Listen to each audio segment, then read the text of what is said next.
Proper story is supposed to start at the beginning. Ain't so simple with this one. Now here's a kid whose whole world got all twisted, leaving him stranded on a rock in the sky. He gets up, sets off for the Bastion, where everyone agreed to go in case of trouble. This is Bastion, the first game to be released as part of Microsoft's month-long Summer of Fun promotion on Xbox Live. The game centers around the kid, and his story is told in a unique way. Finds his lifelong friend just lying in the road. Well, it's a touching reunion. And then he falls to his death. I'm just fooling.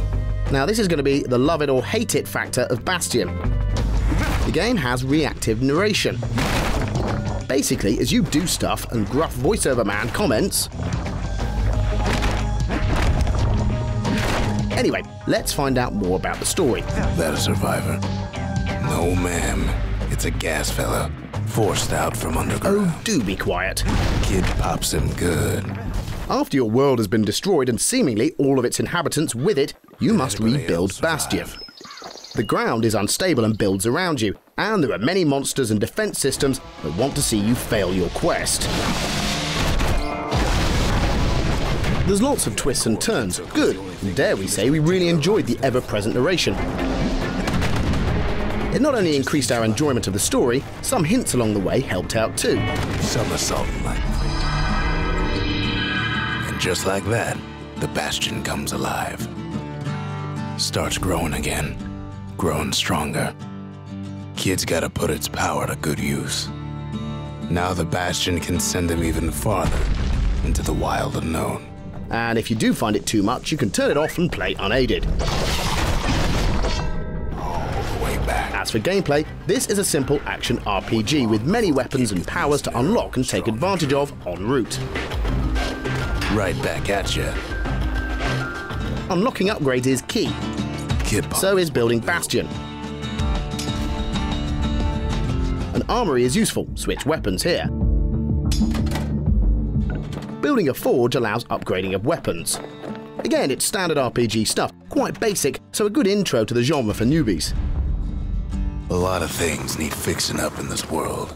The many numbers of new weapons on offer make for some interesting battles. Enemies obviously get trickier as you progress, and it's linked to the progression system. Kid passes Pith's trial, and he's richer for it. But unfortunately, things started to become a little repetitive early on. So, our verdict on Bastion. Negatives, well, the biggest. If you don't like gruff voiceover man, this game will irritate your socks off. And you'll lose a lot by turning it off. Giving way under the lightest step. A single panic squirt could bring the whole place down. The heaps of hack and slash action at the beginning is a little boring. But on the positive side, as things progress, gameplay becomes more tactical and varied.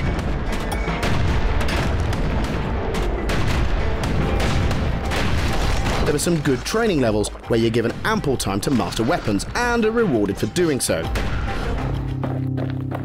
Overall, unique narration combined with some old-school dungeon action makes this a great introduction to the role-playing genre. 7.5 out of 10. Air travel always was an iffy proposition. The Calamity changed everything, even where the wind blows.